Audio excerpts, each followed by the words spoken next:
Hey, what's going on everybody? Commander Crane here, and we are back with another Pioneer deck tech, and we're also doing the 5th video in our little mini-series celebrating the release of Lost Caverns of Ixalan, and today we're going to be talking about Grixis Pirates in Pioneer.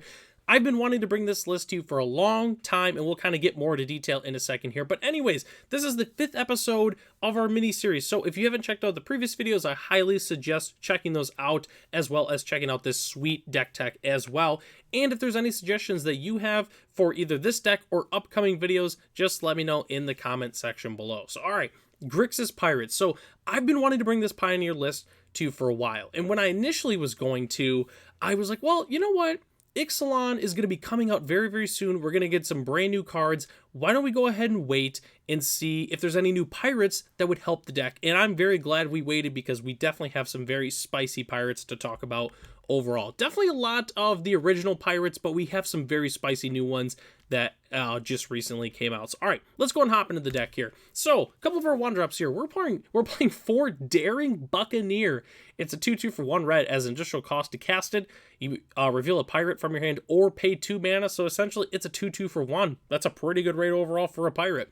We're also playing 4 Fanatical Firebrand. This card's just very good in general in the format. And spoiler alert, it's also a pirate, which is kind of, cheating a little bit. But anyways, it's still a fantastic pirate. Then we're also playing 4 Fatal Push. I mean, it's a fantastic removal spell. Doesn't matter if you're playing a pirate deck or you're playing Rakdos midrange. This card is just fantastic. Takes out most of the problematic creatures in the metagame overall. So, those are our main 1-drops.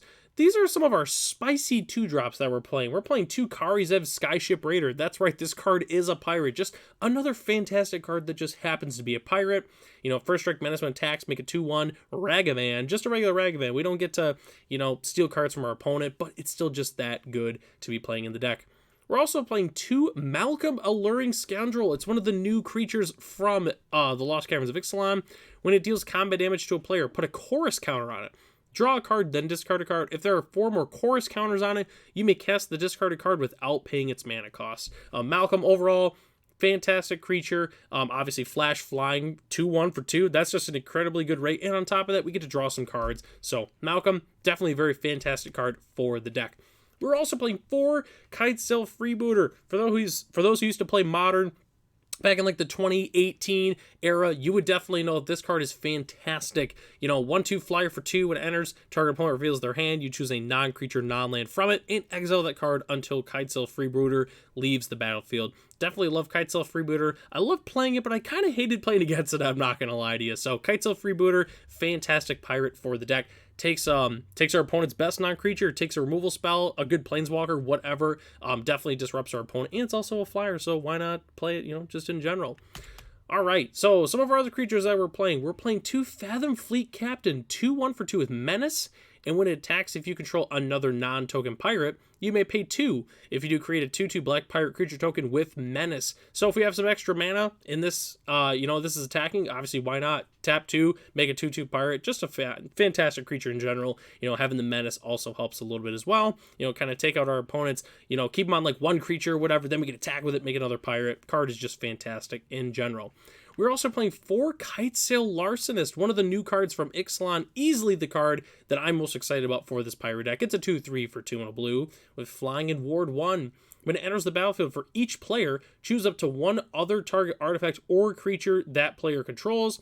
For as long as Kitesail Larcenist remains on the battlefield, the chosen permanents become treasure artifacts, and then they can sacrifice a 4 mana of any color. So it's kind of like not Kitesail Freebooter. It's very similar to oh my goodness, I feel terrible that I'm forgetting the name all of a sudden. It's the old 4-drop from the old set, but a little bit different. It's a 2/3 flyer, which is fantastic, and has ward 1, which honestly can be a lot better than you'd think. So our opponent's best creature or artifact, we turn it into a treasure as long as this is in play. So I'm very, very excited to be playing this card. It's just a fantastic creature in general. We're also playing 2 Breaches Eager Pillager from the new set. It's a 3/3 for 3 first strike legendary creature Goblin Pirate. Whenever a pirate you control attacks, so that's any pirate, it does not have to be Breaches itself. Whenever a pirate you control attacks, choose one that hasn't been chosen this turn. We can either create a treasure token, target creature can't block this turn, or exile the top card of your library, you may play it this turn. This card is fantastic. It also stacks too, so if we attack with 3 pirates, we get all 3 modes. Grixis is definitely one of the best cards in the deck overall. I'm very excited about this card. This is kind of the inspiration card that I had saw during the initial spoilers that essentially made me want to kind of upgrade the deck and wait a little bit to see what cool pirates come out, and I'm definitely glad we waited because this card is absolutely fantastic. So next slide, whoo, I skipped over a little bit, sorry. So our next slide here, we're playing 4 Fell Flagship. So a little bit of a spoilers too. So this page is all of our lords essentially. Pirates doesn't ever really have a lot of lords, but 4 Fell Flagship kind of helps cover that a little bit. It's a vehicle that gives pirates +1/+0, and when Fell Flagship deals combat damage to a player, that player discards a card and then it has crew 3. So it's kind of like an anthem.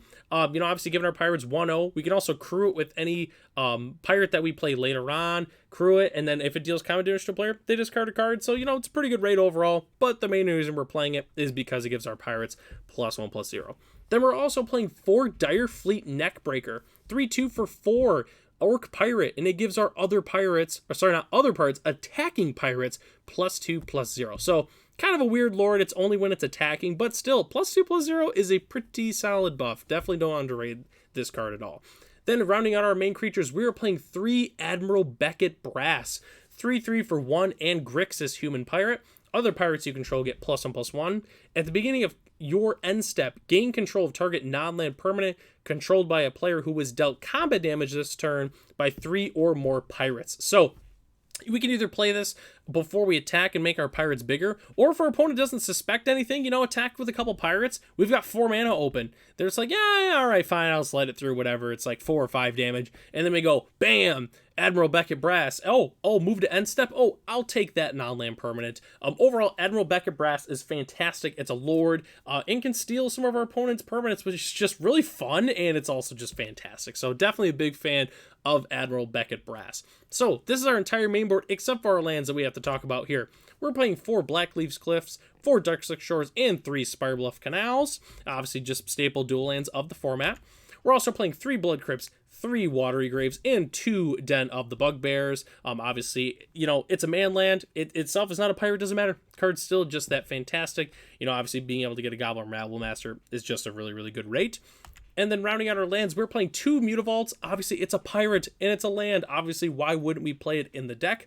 Then rounding out our lands, we were playing 1 Mountain and 1 Swamp as our spicy lands of the day. I decided to pick a couple of original Ixalan lands just because obviously, Ixalan, a lot of the pirates in our deck are from the original Ixalan set. So I decided to find some cool lands from that set, and these are definitely some very, very fantastic cards. I could see some pirates hanging around on that mountain or that swamp as well. So that's our entire main board, but don't go anywhere. We've got to talk about our sideboard and our budget options. So obviously, we're going to need some graveyard hate. Tormod's Crypt is definitely our best option by far. There's a couple different options, but that's the one that I personally chose. We also want some extra removal in our sideboard. Cards like Rending Volley obviously is fantastic against like spirits. It's also really good against humans, good against Abs and Greasefang, that kind of thing. Don't underestimate bringing in some extra removal. We're also playing Damping Sphere just because it's really good against the mono green decks, the Lotus Field combo decks, and also pretty solid against Izzet Phoenix in general. It's harder for them to bring back all of the Arclight Phoenixes from the graveyard. And then we've got some counter spells in the sideboard. Cards like Aether Gust is fantastic, but Pirates essentially gets their own counter spell. It's kind of like Lofty Denial, where it's like, it's situational, but if you control the pirate, it's essentially Mana Leak, but they have to pay 4, which is just fantastic. Obviously, a 2-mana counter spell that's better than Mana Leak. Yeah, obviously, we're going to be playing that card. The card is absolutely fantastic. And then we've also got to talk about our budget options. So the main thing I want to talk about is the pirates are very cheap. These pirates are very inexpensive. Even the Admiral Beckett Brass is not very much. So if you want to build this deck, the creatures are very cheap. But for those who are looking to really cut down on it, we can cut the shock and the utility lands and just play the fast lands, the pain lands, and some slow lands, as well as a couple extra basics as well. And the main thing I would do to really make this deck cheaper, maybe get it around the $50 range, is just make it Rakdos Pirates instead of Grixis. Yes, there's a few good cards that you lose if you don't play the blue, but overall, just Rakdos Pirate aggro is still fantastic. Obviously, it's a lot easier on our wallets, and it's easier for our mana base in general. You still get to play the whole core of the deck overall, which obviously that's the most important part. So that's the entire deck tech. I'd like to thank everybody for watching this video. And for those who don't remember, this is the 5th episode we've done celebrating the Lost Caverns of Ixalan coming out. We did a couple deck techs earlier in the week, and we've got a couple more still coming up later in the week, so feel free to go ahead and check those out at a later date. So let me know in the comment section below, is there any card that I forgot to include in the list? Just let me know below. So I'm Commander Crane, thanks for watching, and I'll catch you in the next one.